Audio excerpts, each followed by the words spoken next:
Bienvenue à vous qui nous rejoignez sur la télé au Temple de la démocratie pour vous informer au sommaire de cette édition.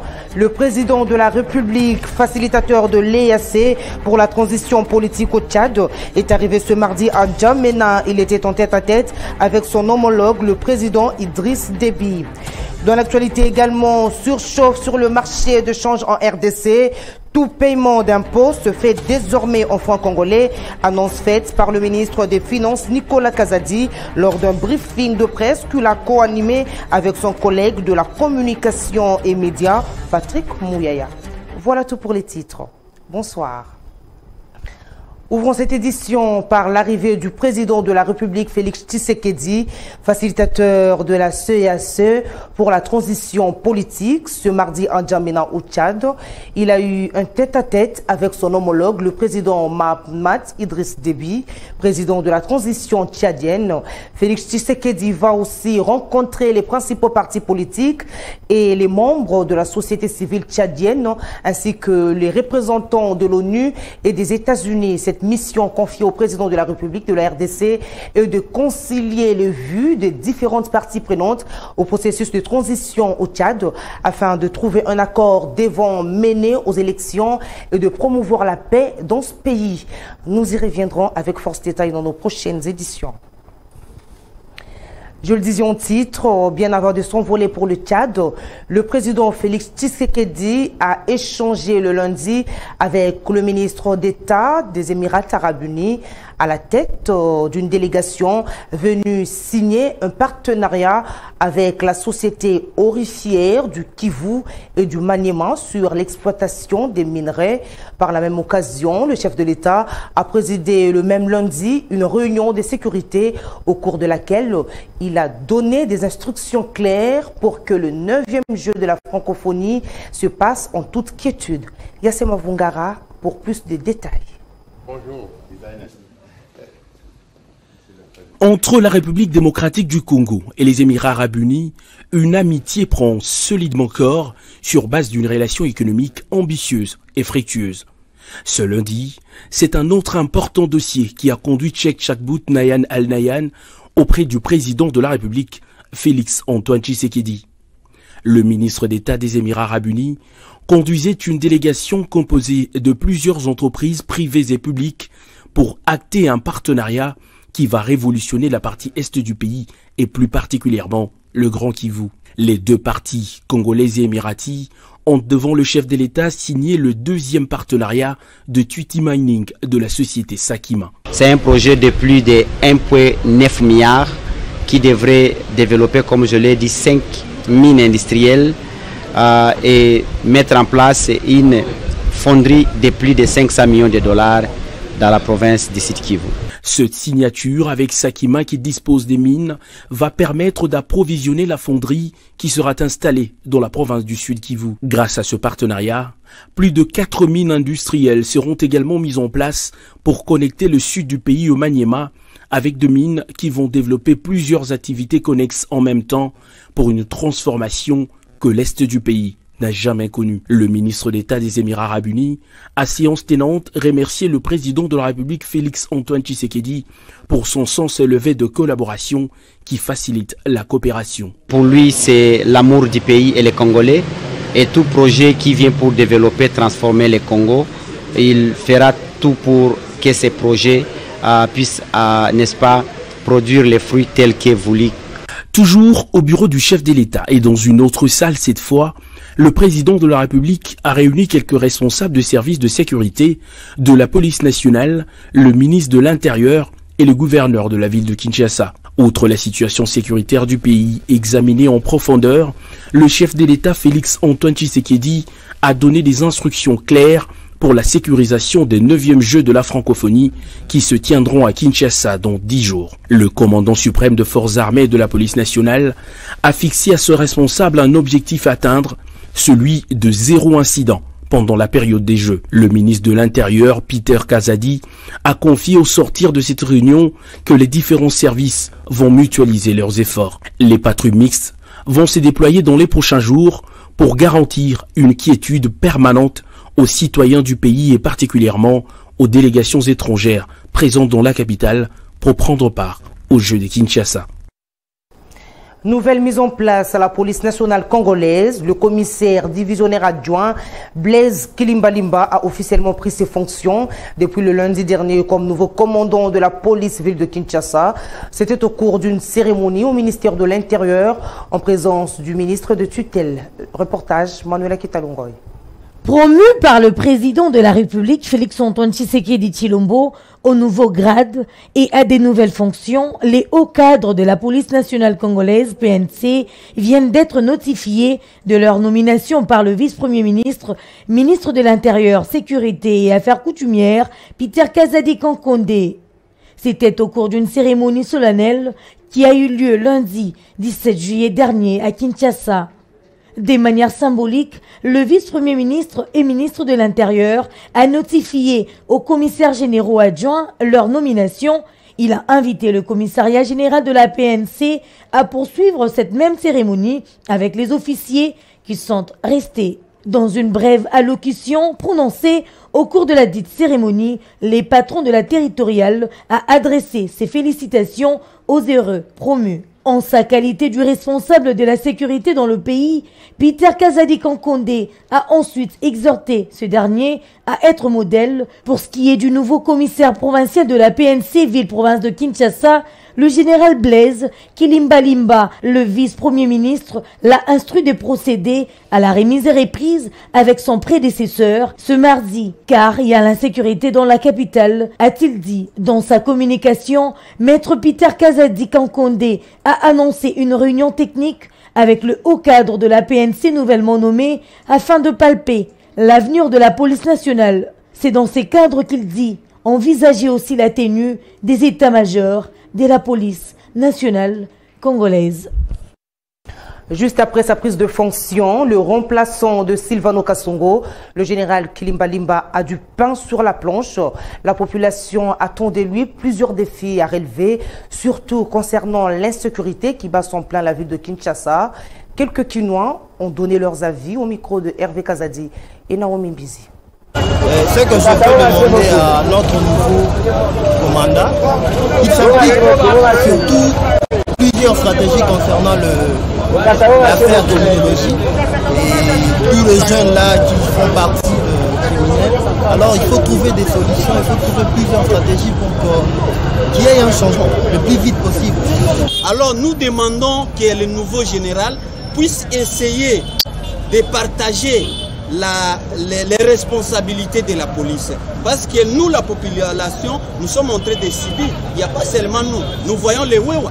Il y a la police routière qui est censée d'orienter les problèmes qui se trouvent dans les boulevards, dans les routes. Mais on voit un policier qui n'est pas affecté dans les services de route. Il est là pour arrêter les motos, par exemple. Voilà, ça c'est l'usurpation. Nous qui sommes les motards, nous souffrons avec la police. Nous avons tout document complet que nous enchetons. Alors, chaque amende commence à partir de 300 000 francs congolais à débattre. Il n'y a pas de motif. Nous sommes citoyens congolais. Dans les restes de l'actualité, face à l'instabilité du taux de change en RDC, le gouvernement a pris un certain nombre de mesures pour pouvoir contenir cette situation. C'est le ministre des Finances qui l'a annoncé le lundi au cours du briefing de presse animé conjointement avec le ministre de la Communication et Médias, Patrick Mouyaya. À en croire le ministre des Finances, Nicolas Kazadi, ces mesures qui vont s'accélérer à partir de ce mardi visent à réduire la demande des devises et à accentuer la demande des francs congolais. Les détails dans cet extrait choisi par Zed Mokoko. Merci. C'est une très bonne question. Effectivement, nous gérons le court terme, qui est celui qui intéresse le plus immédiatement nos concitoyens, même si nous avons aussi la responsabilité de préparer le long terme. Mais le long terme intéresse moins les gens, parce que les gens sont préoccupés par ce qu'ils vivent. Alors, par rapport au court terme, oui, c'est pour ça que nous avons tenu cette réunion. C'est pour ça que nous cherchons des solutions, que nous avons pris des décisions pour arrêter cette hémorragie en ce qui concerne le taux de change. Parce que la meilleure façon de protéger le pouvoir d'achat, c'est d'abord de juguler l'inflation. Et nous avons pris des mesures qui seront drastiques. Nous serons encore plus durs sur les paiements. Donc déjà, on m'appelle Monsieur Blocage. On m'appellera peut-être 2 fois ou 3 fois monsieur C'est double blocage alors. Parce que nous devons faire attention pour bien utiliser l'argent qu'on a. Ensuite, la solution n'est pas simplement monétaire, même si aujourd'hui le taux de change est en train de nous a créé quelques difficultés. Cette fois-ci, contrairement au passé, l'inflation n'a pas rejoint totalement la dépréciation du taux de change.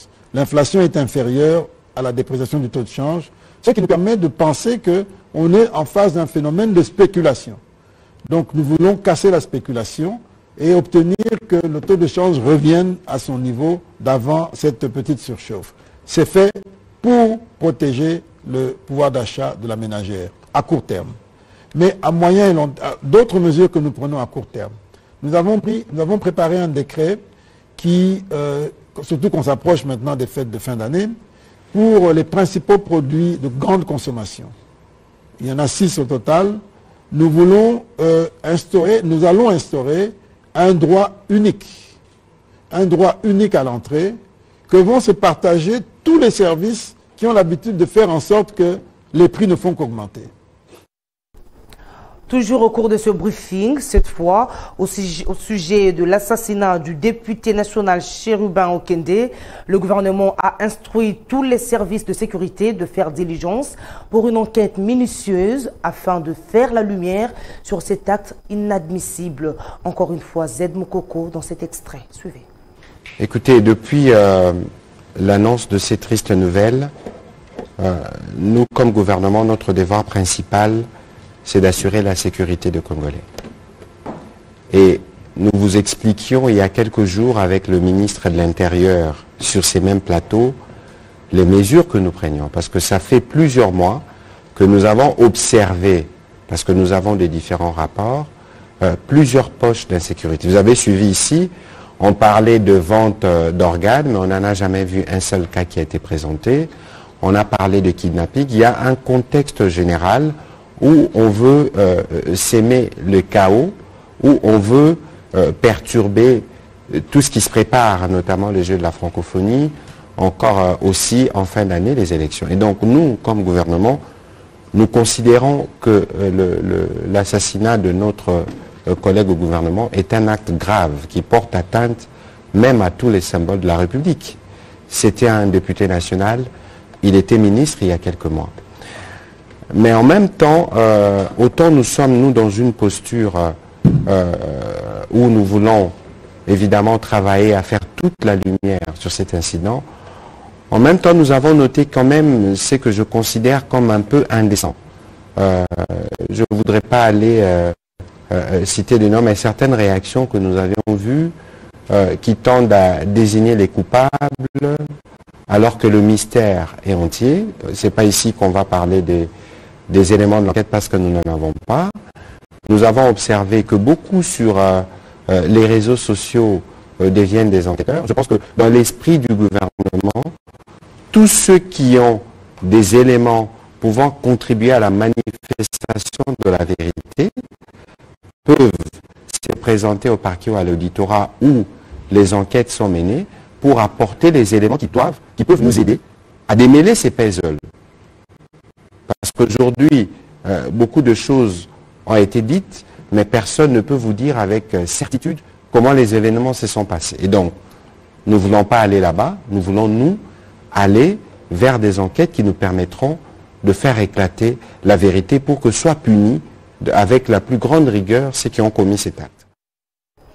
Direction à présent la province du Haut-Katanga où les ministres d'État et ministres de l'Environnement, F. Bazaïba Massoudi et celui du numérique, Désiré Ebérande, ont été reçus le lundi en audience par le gouverneur de cette province, Jacques Kaboula.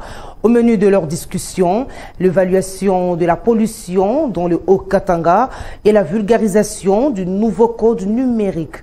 Suivez ce condensé réalisé par Didier Mwang. Plusieurs questions figuraient à l'agenda de cet entretien entre le gouverneur et le ministre d'État en charge de l'environnement en mission officielle dans le Haut-Katanga.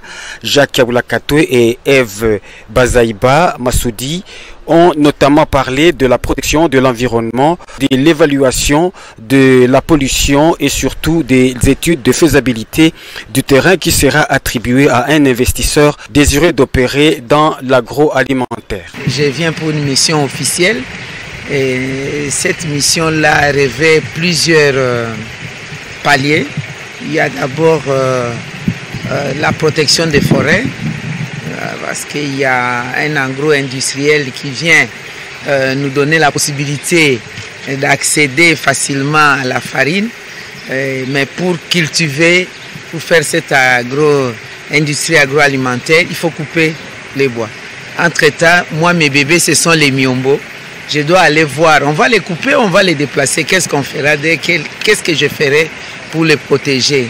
On a besoin de l'oxygène, mais nous avons aussi besoin du pain. Le chef de l'exécutif provincial aura par la suite une entrevue avec le ministre national du numérique, Eberhard Kolongele.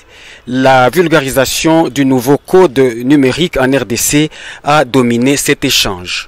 Nous avons eu le bonheur d'échanger avec le gouverneur sur le code du numérique.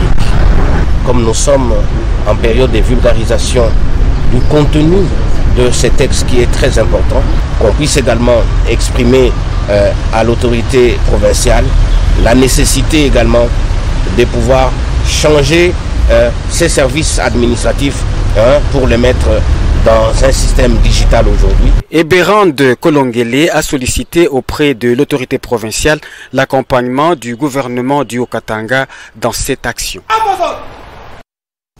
Restons dans cette province. Le nouvel ambassadeur chinois accrédité en RDC séjourne à Lubumbashi depuis le lundi dernier dans le cadre du renforcement des relations diplomatiques et commerciales entre la Chine et la RDC. Suivez.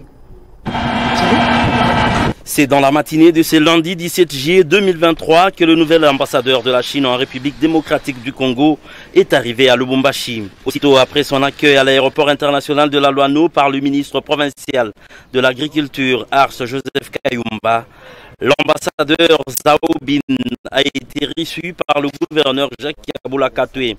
Les échanges entre les deux personnalités ont porté sur les renforcements des relations commerciales entre la Chine et la RDC. Le Haut-Katanga abrite en effet une forte communauté chinoise opérant en majorité dans les secteurs miniers. Et j'ai choisi la Haute-Katanga comme une escale importante de ma première sortie de Kinshasa, parce que la province a des relations de coopération fortes avec la Chine.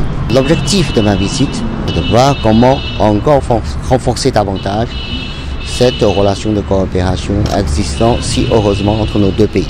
A noter qu'il s'agit là de la toute première visite des Zhao Bin en dehors de Kinshasa depuis sa nomination il y a plus d'un mois comme ambassadeur de Chine en RDC.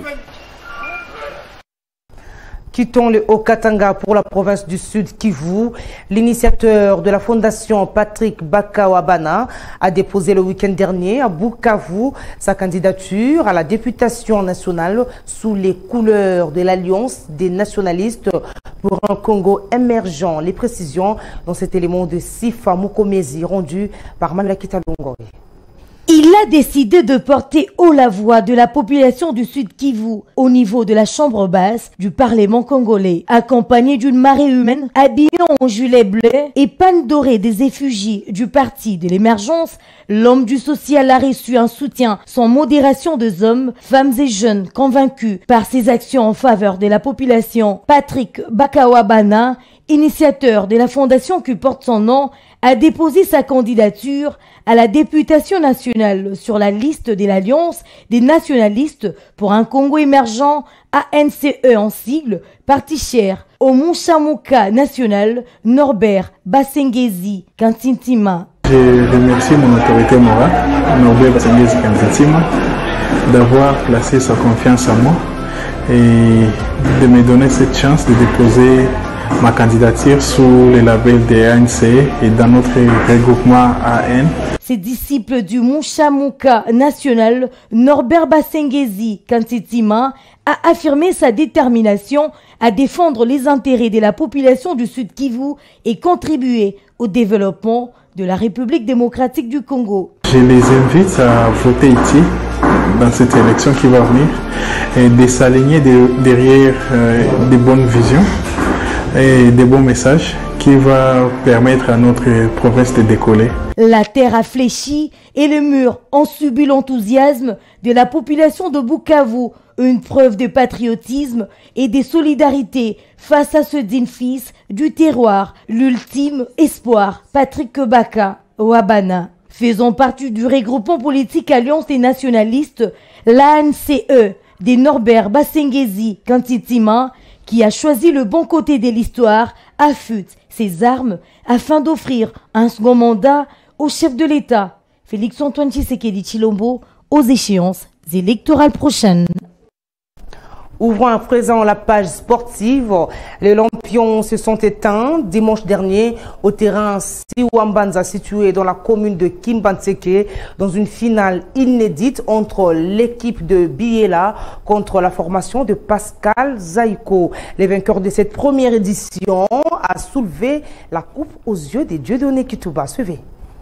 C'est dans une ambiance euphorie et électrique que la finale de la première édition du tournoi des football, dénommé Dieudonné Kituba, a vécu dimanche 16 juillet dernier au terrain Siwambanza, situé dans la commune de Kimbantseke. Bien avant cela, Dieudonné Kituba, parrain de l'événement, a officiellement donné les coups d'envoi de cette rencontre qui a opposé la formation de Biela et celle de Pascal. Dans un match amplement disputé, c'est l'équipe de Biela qui était la première à allumer la mèche. Quelques minutes plus tard, la formation de Pascal avait obtenu un penalty et était marquée pour l'égalisation. Un but partout, c'est les scores jusqu'à la fin du match. Après les séances de tirs au but, c'est l'équipe de Pascal qui est couronnée championne de cette compétition. Satisfait de ce premier exercice, Dieudonné Kituba rend hommage à tout le club qui ont participé à cette première édition. Premièrement, je remercie d'abord Dieu de nous avoir accordé un moment favorable du début jusqu'à la fin de ce tournoi. Et deuxièmement, je tiens encore à remercier la population de Kimbantseke parce qu'ils ont cru en moi, j'avais promis et j'ai réalisé ma promesse. Je crois qu'à la prochaine édition, il y aura encore de bonnes choses. C'est au cadre des démocrates tshisekidistes rénovés, parti cher à Ogi Ilunga, a promis à la population de Kimbantseke la pose de la pelouse synthétique au terrain Siwambanza. Question pour lui de leur prouver son attachement. Là, c'est la promesse et je tiens aussi à réaliser. J'aime pas beaucoup parler, mais j'aime beaucoup faire des choses. Les réalisations vont parler beaucoup. L'on note par ailleurs que cette cérémonie s'est clôturée par la remise de prix à toutes les équipes participantes et la coupe aux vainqueurs du tournoi, la formation des Pascal, sous une ambiance conviviale. Le ministre des Sports et Loisirs a décidé le lundi dernier de la mise en place d'une commission mixte composée de 21 membres afin d'élaborer un format consensuel et réaliste pour les championnats nationaux de football. Reportage Hervé Kazadi. La décision est tombée à l'issue d'une réunion entre le patron des sports congolais et les représentants du comité de normalisation de la Fédération congolaise de football association, de la Ligue nationale de football, de l'entente provinciale de Kinshasa du secrétariat général au sport, ainsi que de clubs. Zeno Kabamba, directeur de cabinet adjoint du ministre des Sports et Loisirs, François-Claude Kaboulou-Mona Kaboulou, s'est chargé de la lecture de la dite décision. J'ai décidé de la mise en place d'une commission mixte. Avant la fin de la journée, le nom de délégué pour chaque structure pour me permettre de mettre en place la commission mixte qui devra siéger de jeudi et nous rendre le travail dans les 72 heures afin que nous puissions nous apprêter à bien organiser, à bien aborder la saison sportive 2023-2024. Satisfaits des arguments avancés par le ministre des Sports et Loisirs, les sociétaires se sont confiés à la presse. Et nous venons de suivre la communication de son Excellence, Monsieur le ministre Kaboulou, qui vient de nous demander qu'il y ait une commission d'organisation des championnats. C'est pour dire que, quelque part, il y avait une faiblesse. C'est ce que nous déplorons avant, avec les dirigeants. Maintenant, on a un comité de normalisation. Ils doivent s'en prendre en charge. Je ne sais pas comment on peut prendre des décisions sans consulter les autres. Qu'on le veuille ou pas, dans cette histoire, ce sont les clubs qui sont le plus intéressés. Vous feriez des miracles, des formats que vous voulez. Si cela ne convient pas au club, il y aura toujours échec. Donc, il faut que les clubs soient concernés par la formule qui va être adoptée. C'est ainsi que le ministre a dit, dans ce cas, il va mettre sur pied une commission qui va pouvoir travailler sur ces et ensemble, nous allons sortir un nouveau format. La commission devra débuter le travail d'ici le jeudi 21 juillet 2023. Séance tenante, les différentes entités ont communiqué les noms de leurs délégués. Et enfin, sachez que le Daring Club Motema Pembe ne possède plus la nouvelle licence pro des clubs de la Confédération africaine de football. Cette situation fait suite aux arriérés de paiement dus aux 3 anciens coachs italiens. La décision a été prise par le comité de normalisation CONOR le lundi dernier. Un reportage de Hervé Kazadi rendu par Manuela Kitalungoy. Le candidat à la licence doit apporter la preuve qu'il n'a pas d'arriéré de paiement envers le personnel ancien et actuel au 31 mars de l'année, au cours de laquelle les compétitions de clubs de la CAF commencent à l'article 63. Si les candidats à la licence a des arriérés de paiement au 31 mars de l'année, au cours de laquelle les compétitions de la CAF commencent, ils disposent d'un délai de grâce de 2 mois pour prouver qu'au 31 mai suivant, ces arriérés ont été entièrement réglés, reportés par accord amiable avec les créanciers, sont toujours pendant devant une autorité compétente et sont décisions définitives et contraignantes ou font l'objet d'un litige qui n'est manifestement infondé soumis à une autorité compétente. Sur ce, le CONOR retire au DSMP sa licence pro des clubs de la CAF. Il remet au club vert et blanc ses frais payés à 2500 $ pour l'octroi de cette licence et le secrétariat général de la FECOFA se charge pour que cette décision entre en vigueur de la date de sa signature, à savoir le 17 juillet dernier. Le CONOR condamne aussi l'équipe chère de Paul Kassembele à payer la somme de 82 133 $ américains au titre d'arriéré des rémunérations, ajoutant plus de 5% d'intérêt annuel à partir du 16 août 2019 jusqu'au paiement effectif de son ancien coach congolais Otis Ngoma. Pour rappel, le DSMP avait satisfait le 26 juin dernier à l'octroi de la licence pro de club de la Confédération africaine de football, CAF. Place à présent au rappel de titre avant de se quitter. Le président Félix Tshisekedi, facilitateur de CEAC pour la transition politique au Tchad, est arrivé ce mardi à N'Djamena. Il était en tête-à-tête avec son homologue, le président Idriss Déby. Vous aviez également suivi dans cette édition la surchauffe sur le marché de change en RDC. Tout paiement d'impôts se fait désormais en francs congolais, annonce faite par le ministre des Finances Nicolas Kazadi lors d'un briefing de presse qu'il a co-animé avec son collègue de la communication et médias, Patrick Mouyaya. Voilà, ainsi s'achève cette édition du journal. Très bonne suite de programmes sur la télé au temple de la démocratie.